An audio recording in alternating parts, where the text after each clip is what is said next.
question, what inspired you to get involved in politics at a young age?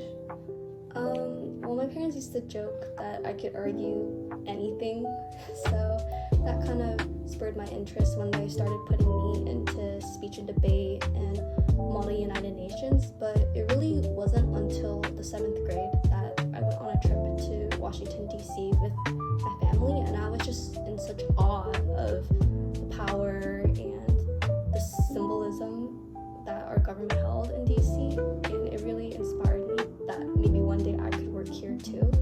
That's also the year that we start really going in depth with American history and politics in 7th grade, so I think that's kind of what started all of it. How did you decide which political party aligns with your beliefs? So what makes you a Democrat?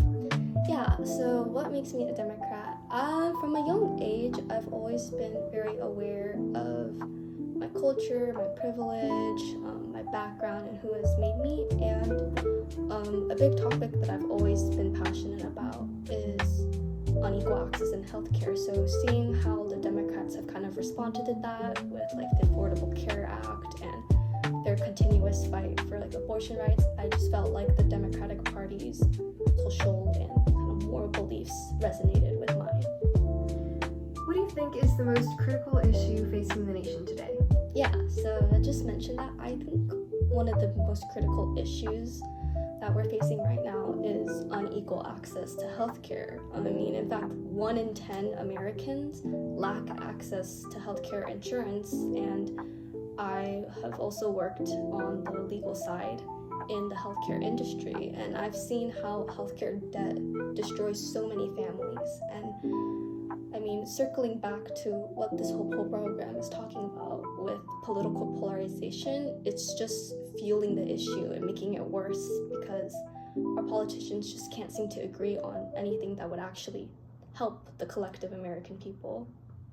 How does your party, the Democratic Party, propose addressing the issues you mentioned, and what do you find most compelling about their approach?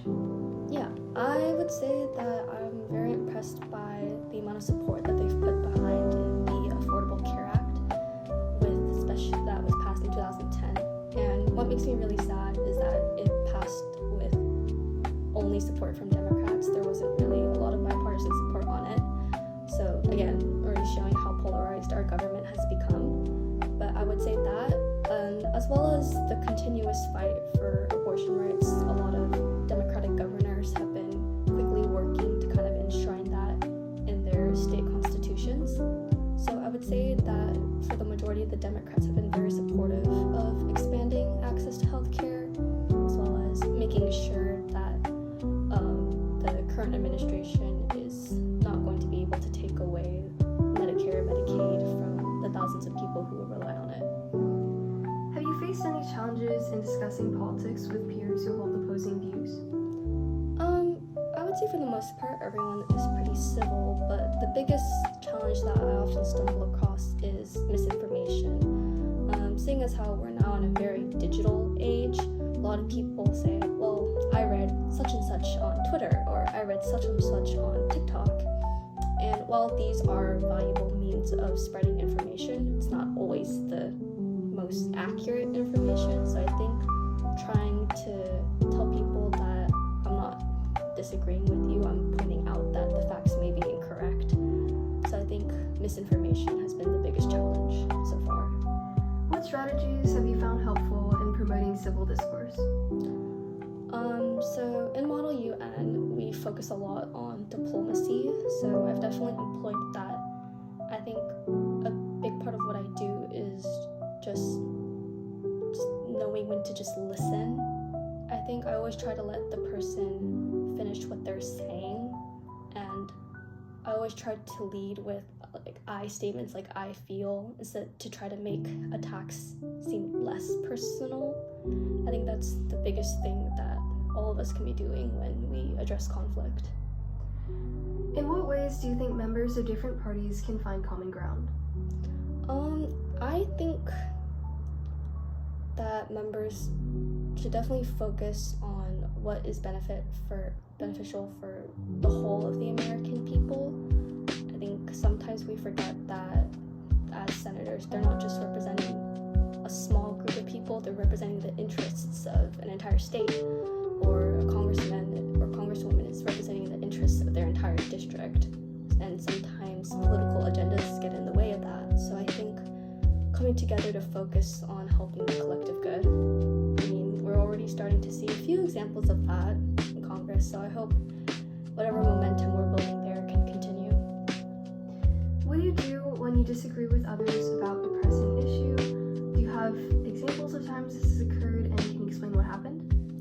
Yeah, this happens quite often in Model UN when you're representing a character or a country that doesn't necessarily align with everyone else. And I was recently in a U.S. Senate committee, ironically on abortion rights, and I was representing a Democratic senator, and I was in a heated exchange with a Republican senator who did not want to make exceptions for incest and rape.